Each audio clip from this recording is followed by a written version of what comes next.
Aš esu labai vertinamas dėl sugebėjimo gerai leisti laiką, bei nuoširdaus švelnumo ir domėjimosi kitais žmonėmis. Aš puikiai naudojuosi visais 5 savo pojūčiais, tačiau dėl to galiu būti linkęs perkrauti juos alkoholiu ar maistu. Aš puikiai sutariu su dauguma žmonių, nors nemėgstu leisti savo laiką su žmonėmis, kuriuos laikau nuobodžiais ir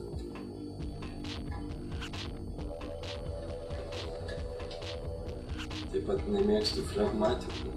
Dalis žmonių gali būti priešiški dėl į malonumus nukreipto mano gyvenimo stiliaus.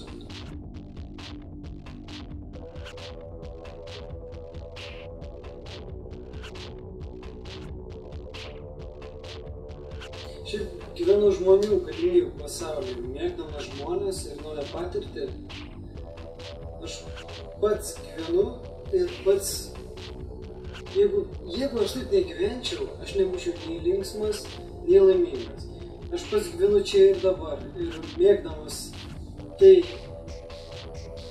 Ir tai, ką aš dabar darau, ir aš tai mėgstu. Ir jeigu aš tai nemėgčiau, aš nebūčiau laimingas ir nesigardžiuočiau tuo savo gyvenimą. Kaip čia pavadinti?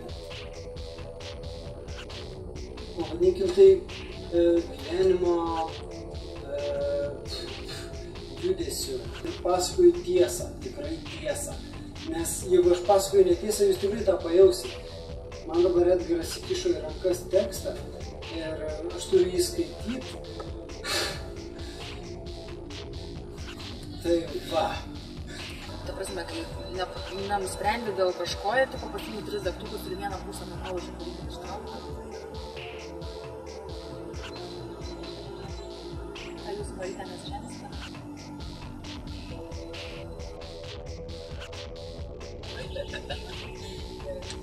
Herojam galima sakyti, jog pagrindinis mano klausimas pagrindinis dalykas.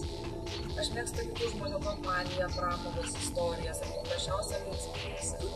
Spontaniška ir impulsyvi mano prigimtis beveik nesibendrauja kitų žmonės. Dėl to aš mėgstu linksmintis. Nesvarbu, ar tai vyksta scenoje ar dar namuose. Įvairūs socialiniai susitikimai man yra nepakeičiamas energijos šaltinis.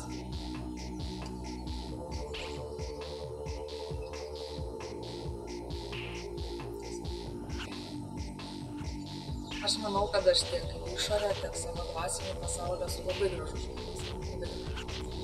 Ir galbūt tai įtakoja mano pasaulėžiūrą, nes aš apskritai ir pasaulį, ir kitus žmonės visada stengiuosi kiek įmanoma pozityviau. Niekada nepuolt smerkti jų iš karto ar kažką, aš visada randu kažkokį pasiteisinimą, dėl ko vis tiek vis kažkaip pateisinti.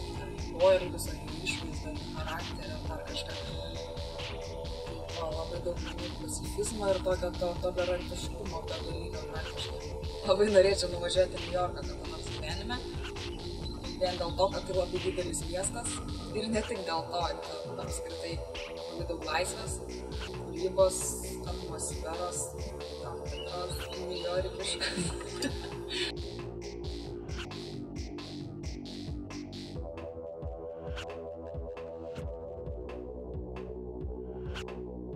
Aš vėliau viską patirsiu pats, o neremsiuosi knygose pateiktomis žiniomis.